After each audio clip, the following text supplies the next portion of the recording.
Salut les amis, aujourd'hui on va parler cinéma. Gardez votre talon, s'il vous plaît.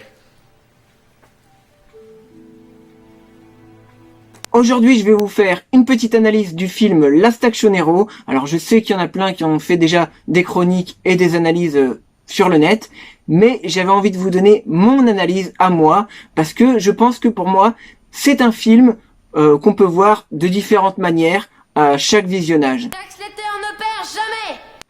Tout commence par la fin de film que le jeune Danny Madigan est en train de regarder dans une salle de cinéma. D'ailleurs, au passage, Jack Slater, incarné par Arnold Schwarzenegger, est le héros de Danny. Alors au début du film, on a toute une mise en scène où on voit Arnold Schwarzenegger arriver en marchant sur le capot des voitures. Une mise en scène qui fait référence à pas mal d'autres films. Et en fait, dès le début du film, on se rend compte qu'on est dans une espèce de parodie, une parodie de film d'action en fait. Ça commence direct avec des blagues du genre « Hey, t'aimes bien les omelettes? Tiens, je te casse les œufs. » Donc, il veut sauver son fils pris en otage par Jack l'Éventreur. À ce moment-là, l'image devient floue, il y a un dézoom de caméra, et on se rend compte qu'on est dans une salle de cinéma, aux côtés de Danny, donc ça nous met nous-mêmes au rang de spectateurs, donc ce qui nous permet aussi de nous identifier. Le jeune Danny va retrouver son ami Nick dans la cabine de projection. Celui-ci lui propose de regarder Jack Slater numéro 4 en avant-première. Je dois vérifier la copie ce soir, à minuit. Ouais, d'ailleurs, pourquoi à minuit la séance? Je serai tout seul. Alors, il y aura peut-être moyen de te trouver une place, mais je ne sais pas si ça peut t'intéresser. Je pourrais le voir avant tout le monde. Oui? Ouah, qui il faut que je tue? Nick, le projectionniste, lui dit qu'il faut qu'il aille à l'école. À l'école, on a la prof de Danny qui va leur projeter un extrait du film de Hamlet, de Shakespeare. Et c'est à ce moment-là qu'on va voir Danny qui va s'imaginer que Arnold Schwarzenegger va incarner Hamlet.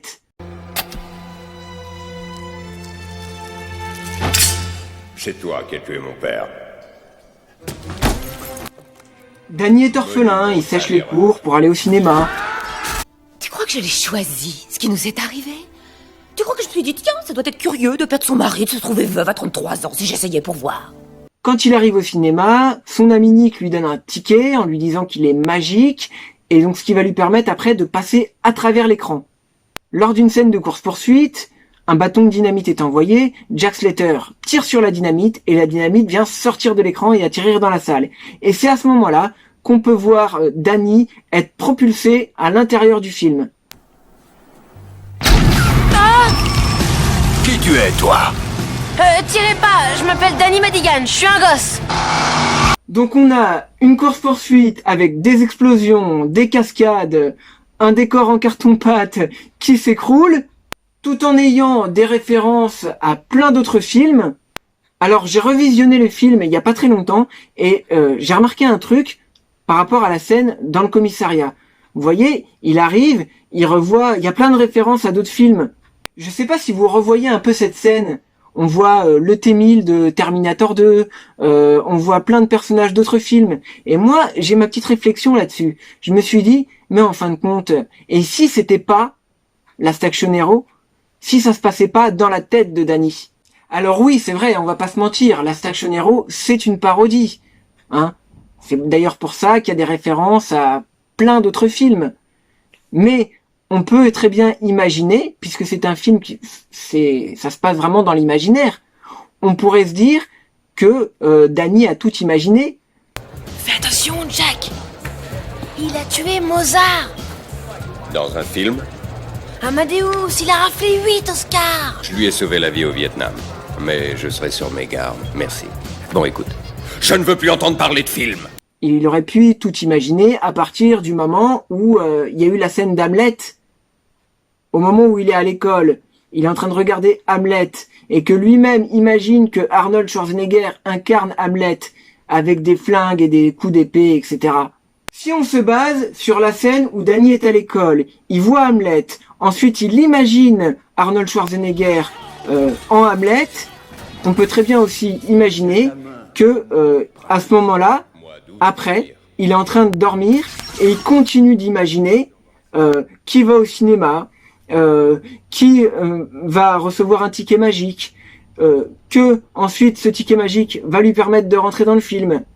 Et ça colle tout à fait avec le fait qu'il se met à voir tout un tas de trucs incohérents. Le T-1000 et toutes les autres références cinématographiques, on peut imaginer en fait que c'est tous les films qu'il a vus. Quand tu vois l'image de synthèse en noir et blanc, le chat de dessin animé, le fait qu'il va faire équipe avec Jack Slater, toutes ces choses qui sont improbables en fait dans la vraie vie. Ensuite, on les voit sortir du film pour rejoindre le monde réel. Mais alors là, normalement, ils sont censés ne plus être soumis au code du cinéma. On peut pas à la fois être soumis au code du monde réel et à la fois au code du cinéma. C'est pas possible. Quand Jack Slater tire sur la voiture et que la voiture n'explose pas et qu'en plus il doit recharger son arbre, ça ne colle pas avec le fait que dans une autre scène du film, on le voit arracher une portière de voiture à main nue. Alors que juste avant, on le voit dire « Merde, c'est extrêmement douloureux ». D'ailleurs, dans ce film, il y a plein de défauts apparents, mais ça je pense que c'est volontaire, pour nous dire quelque chose. D'ailleurs, il y a une scène que je trouve très touchante, c'est la scène où il apprend dans la salle de projection que toute sa vie a été inventée. Je viens d'apprendre que je n'existe qu'en imagination. Quel effet ça vous ferait à vous de découvrir que ce qui fait votre vie a été inventé? Votre travail, votre mariage, vos enfants.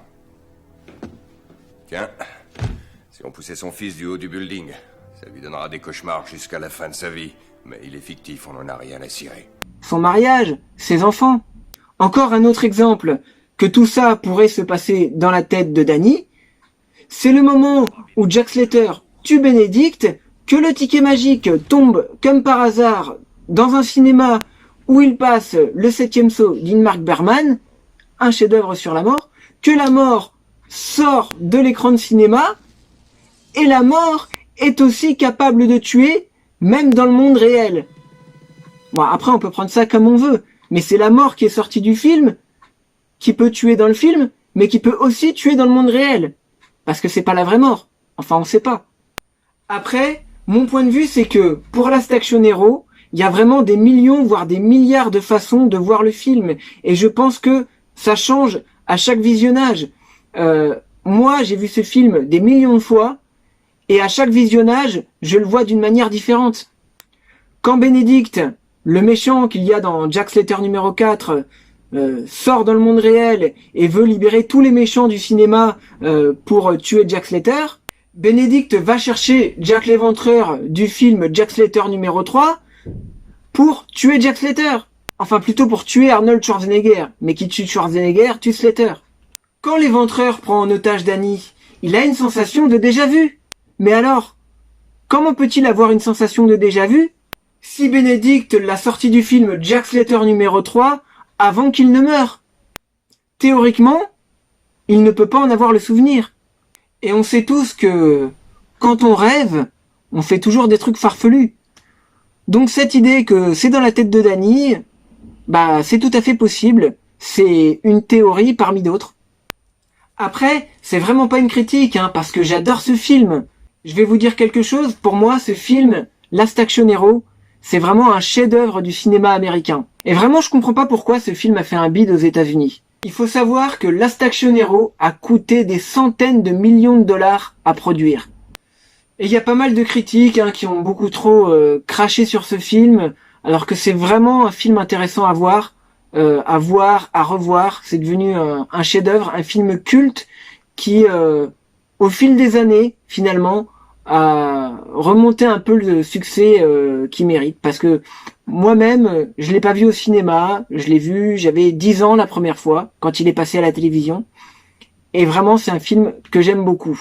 Et c'est d'ailleurs, il y a pas longtemps, il y a quelques jours, quelques semaines, que j'ai écouté un podcast du magazine Le Point, et qui ont complètement démoli le film, et un podcast qui date de, je crois, de 2020, et qui démolissent complètement le film, qui disent que c'est un film pour demeurer, alors qu'en fait ils ont rien compris et qui comprenaient pas pourquoi nous les youtubeurs on a la mention culte de ce film, que pour nous ce film il est culte, mais parce que c'est aussi notre génération. ce film-là nous a fait grandir. Il repassait en général chaque année. Donc, c'est un film qu'on a beaucoup aimé. Et ils ont déversé toute leur haine sur ce film. Et alors que c'est vraiment un chef-d'œuvre qui mérite de rester dans les annales du cinéma. Enfin, moi, c'est mon point de vue. Et alors, dans ce podcast du magazine Le Point, ces journalistes qui étaient en train de dire oui, mais de toute façon, ce film-là, on comprend pas. Même les gosses de l'époque, ils pouvaient pas comprendre les vannes qu'il y avait dedans. Moi, je confirme, je suis de cette époque-là, j'avais une dizaine d'années, je comprenais très très bien les vannes qu'il y avait dans Last Action Hero. En fait, je pense qu'on peut voir Last Action Hero un petit peu comme un conte, une histoire à raconter. Ce film nous raconte une histoire. Après, tout dépend comment on voit cette histoire, tout dépend comment on imagine en fait. Moi, je me souviens quand j'étais petit, j'avais imaginé une suite à Last Action Hero. Par exemple, je me suis déjà imaginé qu'est-ce qui se passerait si j'avais le ticket magique et que je pouvais rentrer dans Dragon Ball Z, par exemple. Ou même imaginer que tu rentres dans le film Truman Show, puis qu'ensuite tu vas dire à Truman qu'en fait, ça peut être marrant ça, rentrer dans le film Truman Show. Et ensuite tu vas dire à Truman qu'en fait ses amis c'est pas ses vrais amis, etc. Que en fait il est dans une espèce de boîte et qu'il est filmé 24 heures sur 24. Puis là t'aurais la production qui comprendrait pas. Puis la production, t'imagines qu'ils apprennent que eux-mêmes ils sont dans un film. ça serait marrant. En fait, on peut tout imaginer. En fait, c'est ça qui est bien avec Last Action Hero, c'est que ça t'ouvre ton imaginaire. Et du coup, tu peux imaginer, en fait, tout et n'importe quoi, en fait. Tout devient possible. Après, c'est vrai que Last Action Hero est un film qui a coûté extrêmement cher à produire. Ils ont eu beaucoup de problèmes de tournage. Ils en ont fait trop au niveau du marketing. En plus, il y a Jurassic Park qui sortait à ce moment-là. Et du coup, ça fait un peu d'ombre au film. Bon, même si moi, je préfère Last Action Hero que Jurassic Park, même si j'aime bien les deux, mais là, je préfère Last Action Hero. C'est là où j'ai vraiment passé des meilleurs moments à regarder ce film. Arnold Schwarzenegger a carrément demandé au groupe AC/DC d'écrire la chanson Big Gun qui est présente dans le film. Et apparemment, dans leur campagne marketing, ils ont carrément envoyé une fusée avec Last Action Hero. Enfin, c'était assez... c'est tout ça pour faire parler du film. Il y avait un espèce de ballon gonflable géant à l'effigie d'Arnold Schwarzenegger qu'ils ont gonflé avec un bâton de dynamite à la main. Bon, après, ils ont dû le retirer parce que il y a eu l'histoire des attentats. Il venait d'y avoir des attentats à l'époque aux États-Unis. Et dans le film, moi, j'adore ce moment où il y a la première du film Jack Slater numéro 4 et que tu vois l'éventreur là comme ça qui saute comme ça avec sa hache et puis qui vient découper les rideaux de l'écran de cinéma. Et puis ensuite Jack Slater qui veut essayer de sauver Schwarzenegger et du coup tout le monde croit que c'est un coup de pub en fait, et c'est ça qui est excellent. Et d'ailleurs dans beaucoup de films de Arnold Schwarzenegger ou de Stallone, il y a toujours un clin d'œil à l'un ou à l'autre. Je sais pas si vous avez remarqué, par exemple dans Last Action Hero, la scène du vidéoclub, on retrouve Danny qui veut prouver que Jack Slater c'est un film. Il arrive dans le vidéoclub et là qu'est-ce qu'il voit? Il voit Terminator 2 et il voit Sylvester Stallone. Alors que on sait tous que Stallone, c'est Schwarzenegger qui joue Terminator. Et c'est toujours un petit clin d'œil qui se font dans chacun des films de l'un ou de l'autre. Et c'est un truc que j'adore dans les films de Schwarzenegger et de Stallone. J'aime beaucoup ça. À la fin du film, on voit Nick et Danny en train de sortir de la salle de cinéma et Nick qui lui dit j'ai rencontré Sitting Bull. Mais comment a-t-il pu rencontrer Sitting Bull alors que Sitting Bull était déjà mort depuis longtemps? Voilà, c'est la fin de cette chronique sur Last Action Hero. J'espère que ça t'a plu. Si t'as aimé, je t'invite à mettre un petit pouce bleu, à mettre un petit commentaire. Donne-moi ton avis, ta théorie, tout ce que t'as pu imaginer sur Last Action Hero. Et puis si tu l'as pas vu, moi je t'invite à le voir parce que c'est vraiment un film excellent. En fait, tu te marres tout le long du film. Et après, chacun voit Last Action Hero avec sa propre imagination, avec sa propre interprétation. Et voilà, donc je suis pas non plus un expert sur le sujet, mais en tout cas, voilà, je voulais vous donner mon avis sur ce film. Et voilà, moi j'ai vraiment adoré. Sur ce, ciao ciao.